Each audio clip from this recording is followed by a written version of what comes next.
आज हम लोग जानेंगे इस बोर्ड की वायरिंग करना। जैसा कि आपको दिखाई दे रहा होगा, यहाँ पे सब कुछ स्विच और 2 पिन सॉकेट और फ्यूज इंडिकेटर दिखाई दे रहा होगा। सबसे पहले हम देखेंगे हमारे पास 3 2 पिन सॉकेट है और एक फ्यूज है और एक इंडिकेटर है और हमारे पास 3 2 5 स्विच है। तो एक मिनी चेंजर है, इसको तो यूज नहीं करेंगे। मिनी चेंजर का कार्य यही होता है कि सप्लाई को चेंज करना, जैसे कि इन्वर्टर से है या एसी लाइट से है, मेन लाइट से है, तो इसके लिए इसका उपयोग किया जाता है। फिलहाल हम लोग इसका यूज़ नहीं करेंगे, बोर्ड को उल्टा करेंगे, सारे पॉइंट को देखेंगे कौन पॉइंट किधर है। तो हमारा एक इंडिकेटर के दोनों पॉइंट है, ये हमारा स्विच का पॉइंट है, ये हमारा 2 पिन सॉकेट का पॉइंट है और ये हमारा फ्यूज का पॉइंट है। हम उपकरण और स्विच के माध्यम से जानेंगे, क्योंकि देख सकते हैं, देखिए वायरिंग के नियम के आधार से हम लोग समझेंगे। आप देख सकते हैं कि ये हमारे पास एक हम पहले से लिख के रखे हैं वायरिंग के नियम। वायरिंग के नियम, न्यूट्रल के वायर को सभी उपकरणों के एक एक पॉइंट में जोड़ देंगे। हमारा जो उपकरण है, एक यहाँ है, एक यहाँ है, एक यहाँ है, एक यहाँ है, इसको उपकरण नहीं मानेंगे, क्योंकि स्विच और फ्यूज को छोड़ करके यहाँ पे जितना भी है सब उपकरण है। बोर्ड को पलटेंगे तभी ना हम वायरिंग करेंगे। न्यूट्रल का वायर लेंगे और सभी उपकरणों के एक एक पॉइंट में जोड़ देंगे। एक उपकरण यहाँ पे है तो इसको ऐसे जोड़ देंगे, देख सकते हैं एक उपकरण के पॉइंट में जोड़ दिए हैं। अब यहीं से एक उपकरण यहाँ पे भी है तो इसको भी एक पॉइंट में जोड़ देंगे, एक पॉइंट में जोड़ देंगे, ये भी जोड़ दिया गया है। उसके बाद हमारे पास यहाँ पे एक उपकरण बचा है, एक यहाँ पे उपकरण बचा है, तो वायर उठा लेंगे। तो वायर उठाने के बाद इसको यहाँ से जोड़ देंगे। ये तार सही नहीं है तो इसको काट करके दूसरा छील के इसको डाल देंगे। थोड़ा सा मुँह इसका बारीक थोड़ा सा पतला कर देंगे ताकि हमारे उपकरण के पॉइंट में आसानी से जा सके। यहीं से, ये नहीं कि इसमें से दे देंगे, इसको कस कर देंगे। अब इसको यहाँ पे दे दिया गया।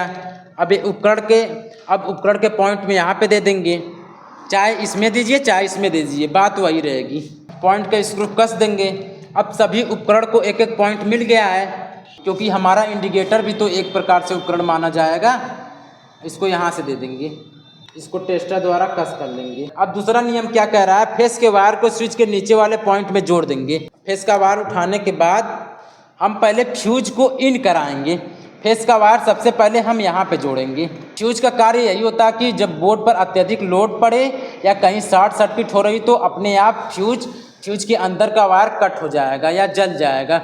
फिर उसके बाद बोर्ड की सप्लाई पूरा कट हो जाएगी और सारा उपकरण कार्य करना बंद कर देगा।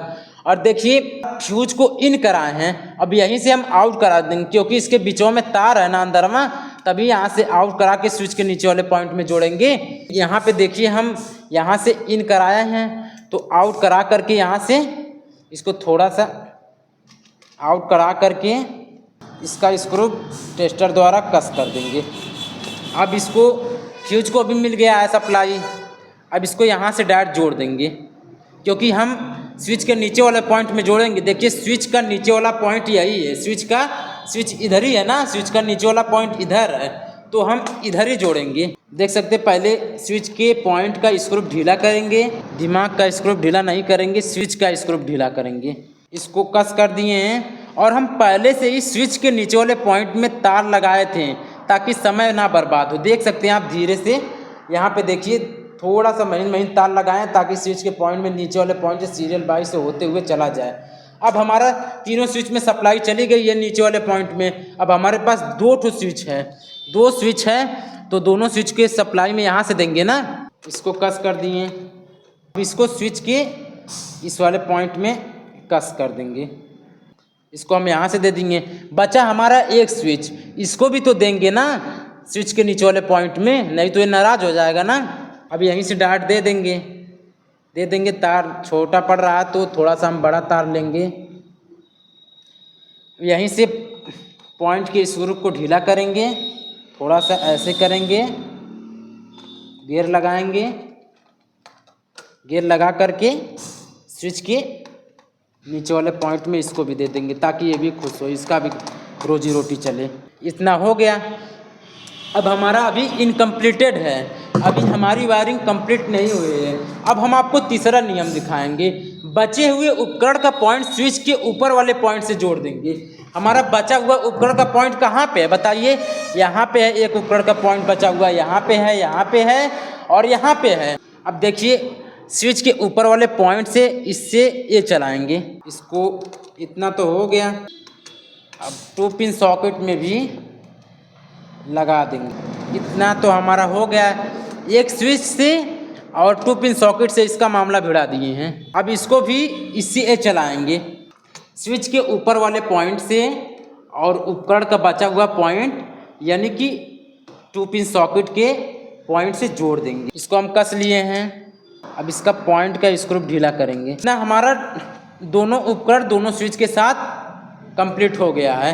अब इसका एक पॉइंट इसका ही बचा है, एक पॉइंट इसका बचा है। अब इससे इसका ताल्लुक बैठा देंगे। अब ये हो गया है। अब हमारा एक स्विच तो खाली है, तो इसके पास कोई उपकरण नहीं है तो इसको ऐसे ही छोड़ देंगे। अगर कोई बाद में उपकरण मिले तो उसको न्यूट्रल डायोड दे करके और यहाँ से फेस दे देंगे ताकि ये हमारा काम करने लगेगा। अभी हमारी कंप्लीट नहीं है वायरिंग। अभी देखिए सबको न्यूट्रल फेस मिल गया इधर उधर से, लेकिन ये बेचारा इंडिकेटर को कुछ नहीं मिला है। इंडिकेटर को सिर्फ न्यूट्रल मिला है, इसको फेस नहीं मिला है। फेस कहाँ से देंगे हम? स्विच के नीचे वाले पॉइंट से दे देंगे हम।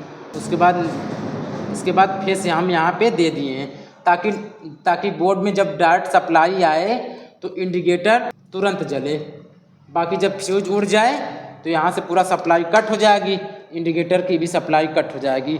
कभी भी हम इंडिकेटर को डायरेक्ट यहाँ से नहीं दे सकते हैं, जब स्विच के नीचे वाले पॉइंट से देंगे। क्यों? अगर यहाँ से देंगे फेस तो जब ये ऑन रहेगी स्विच तभी इसमें फेस की सप्लाई आएगी, जब ये ऑन रहेगा तभी ये फेस की सप्लाई आएगी और यहाँ से जब इसको फेस दिया जाएगा तभी ये जलेगा। अब इस बोर्ड को चेक करके दिखाएंगे आपको। सबसे पहले हम इसको यहाँ पे लेकर के जाएंगे।